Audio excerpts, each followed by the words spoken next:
Merhabalar, hoş geldiniz. Hoş bulduk hocam. Teşekkür ederim. Şimdi siz yaklaşık olarak 3 aydan beri horlama protezini kullanıyorsunuz. Bugün bir kontrole geldiniz. Şimdi 3 ay öncesine ışınlandığınızda sizin ne gibi sıkıntılarınız vardı? Bu hastalık size ne gibi yaşatıyordu? Yani ne gibi sıkıntılar yaşatıyordu? Uyku kalitem yoktu hocam. Sabah kalktığımda hep uyku ihtiyacıyla uyanıyordum.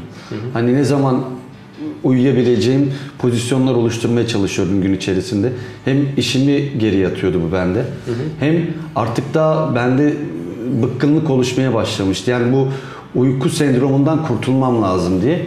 İnternette dolaşırken sizi buldum. İyi ki de bulmuşum.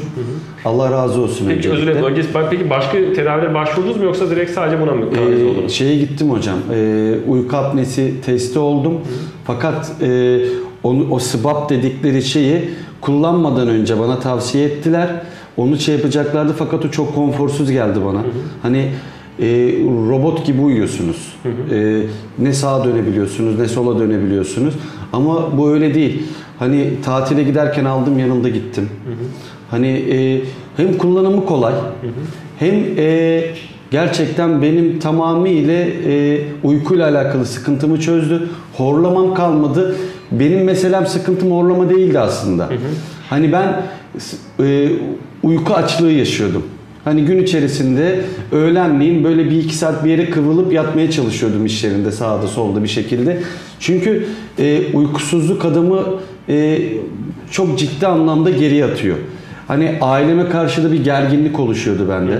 Hani ailemle ilgili değildi bu elbette ki ama hastalığın yarattığı etki. Evet, hastalığın, uykusuzluğun verdiği bende kimyasal bir şey belki de bilmiyorum. Hani neden? Şimdi bu hastalık şöyle yapar, kısaca bahsedeyim. Şimdi kişi uykusunda rahat dinlenemediği için, sürekli yorgun olduğu için bu da psikolojik olarak baskı haline getirir. Kişiler tahammülsüz olur, çabuk kolay sinirlenir ondan sonra.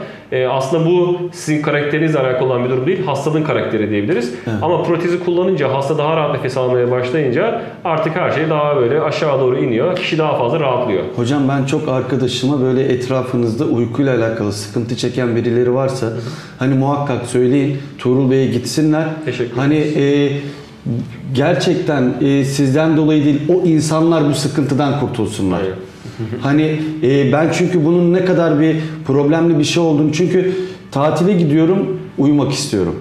Hani misafirliğe gidiyorum, hani uyumak istiyorum. Hani kahvaltıyı yaptıktan sonra nasıl, nerede bir kestirebilirim onun derdindeyim.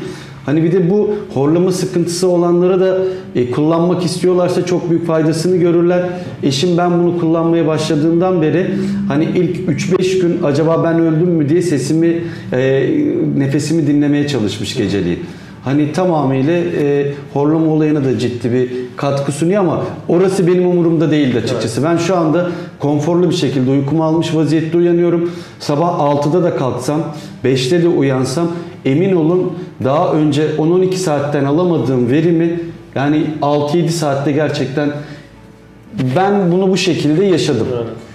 Yani bu aslında evet protezin gücü diyelim ondan sonra. Güzel, çok güzel ifade ettiniz. Çünkü dediğim gibi en iyi anlatan, protezi kullanan. Çok valla teşekkür ederiz diyorum. Hocam ben teşekkür ederim. Allah razı olsun. Sağ olun. Allah işinizi gücünüzü rast getirsin. Çünkü ben 10 yıldır, 11 yıldır şu yaşadıklarımı görünce yani daha önce bulsaymışım size. Daha önce denk gelseymişiz ama nasip değilmiş. Her şeyin bir zamanı var. Sağ olun. Çok teşekkür ederim. Ben teşekkür ederim hocam. Artık çok bir sonraki kontrolde görüşmek üzere. İnşallah. Görüşmek üzere hocam inşallah. Allah razı olsun.